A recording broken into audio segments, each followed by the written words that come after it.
Good morning, everyone. How's it going today? I want to talk about, in this episode, I want to talk about cryptocurrencies and high value targets. Now, specifically, not cryptocurrency for normal users, but for exchanges and applications. Because there's been a few incidents over the last few months, and they seem to be increasing in frequency, where cryptocurrency exchanges or cryptocurrency applications are under attack. And really, right? I mean, these are high value targets. These are normally set up quickly. Operational security may not be necessarily one of the most critical aspects of the operation. And they're literally holding digital assets that could be worth millions. So a couple weeks ago, an app called Taylor had, I think it was just north of $1 million equivalent USD stolen in cryptocurrency. And CoinRail in South Korea last week got hit for about a third of their assets, again into the millions. So this is obviously happening because there's money to be made, and we know that cybercriminals very much follow the money. The reason why the money is to be had, why it's so simple, has to do with the sort of pseudonymous nature of cryptocurrency. So it's not completely anonymous, but once you have a stolen cryptocurrency asset, it's far easier to move that asset than something like a credit card, right? Credit cards have a limited lifetime as far as it goes for once the credit card number has been stolen. There's sort of this countdown timer before it's no longer useful, where the person realizes their number's been stolen, they report it in. This is why we see in the digital underground and in the Carter scenes that very much it's sort of the freshness of a batch of credit card numbers determine their value. When it comes to cryptocurrency, things get a little more nuanced and a little more complicated.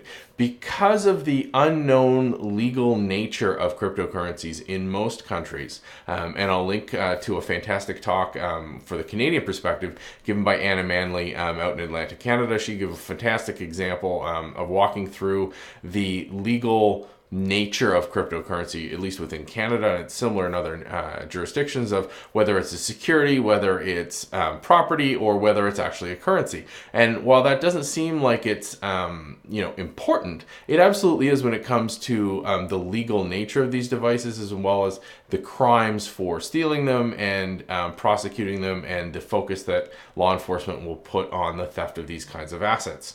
Now, the challenge you get is, because the cryptocurrencies are basically pseudonymous, there are ways to track their usage, that they're far easier to move, right? So you can filter this out. Yes, you can chase it through the blockchain, which is the advantage. You can kind of watch that money flow. However, figuring out what's legitimate, what's illegitimate, and tracing that back is very, very difficult. So for cybercriminals, this is an extremely attractive target. Now, the challenge is, as well, is because the cryptocurrency market is so hot. You'll notice I'm using cryptocurrency, not crypto. Crypto is cryptography. Cryptocurrency is the digital assets. Yeah, little pet peeve again for me. But cryptocurrency is such a hot market right now. There are so many initial coin offerings or ICOs going on, which is people spinning up new coins. There are so many exchanges that are helping people trade value between different coins. And into traditional currencies. There is so much opportunity here, but that also means there's so much criminal opportunity, because people are jumping at the chance to get on board with these various currencies. There is a sort of a feeling of haste. There is this sort of rush to get out there. And the challenge with that is that means some basic operational security and cybersecurity measures aren't being taken. And unfortunately, when it comes to this scenario, when it comes to cryptocurrency, as we know, security is very much a balance between the value of the asset and how much you're willing to pay to protect that asset. Well, when the values are fluctuating in the cryptocurrency market, it can be very difficult to figure out how much you want to spend on security to offset the risks. Because Bitcoin itself, which is the more stable of the cryptocurrencies, it wildly fluctuates by double-digit percentage points on any given day. When it's in its most volatile, so that makes it very difficult to make reasonable security decisions. You're not going to sit there and say, "I'm going to spend $100 million in security to make sure that this is airtight and nobody will ever get into this exchange," when that exchange isn't making that amount of money. So the challenge you get is a high-value target and an unknown valuation of the assets, though you know they're potentially high, but then also the sort of market potential. And it's a recipe for disaster, as we've seen time and time again, in that cyber criminals are targeting these exchanges because they are vulnerable. So the advice here is really overvalue your asset and invest in security. And that goes for the exchanges, that goes for applications, but especially for personal use of cryptocurrencies. At the end of the day, a cryptocurrency is still just the digital file. There's cryptographic material there, but that means it's all existing in the digital ether. That means it's easy for cyber criminals to get a hold of, just like it is for any other digital file. So if you're dealing in cryptocurrencies, ensure that you're practicing good operational security, you're backing them up securely, you have strong passphrases,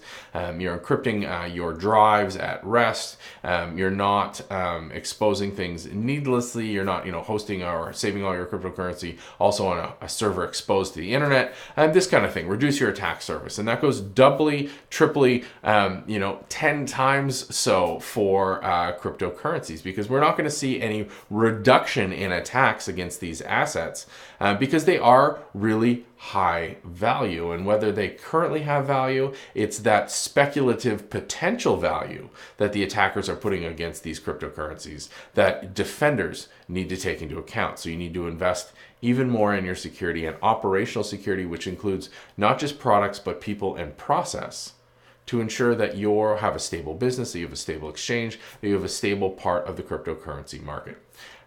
Interesting views today, I think. Hit me up online at MarkNCA in the comments down below, or as always by email me at markn.ca. What do you think about cryptocurrency and security? What do you think about the privacy side? Does the nature of cryptocurrency make it a more attractive target for cyber criminals? We know cyber criminals are very active in the cryptocurrency scene, in that we see that in ransomware, where they pull in ransoms in cryptocurrency. What are your thoughts there? What are your experiences? Let me know. Let's keep the discussion going. I hope you're set up for a fantastic day. We'll see you tomorrow.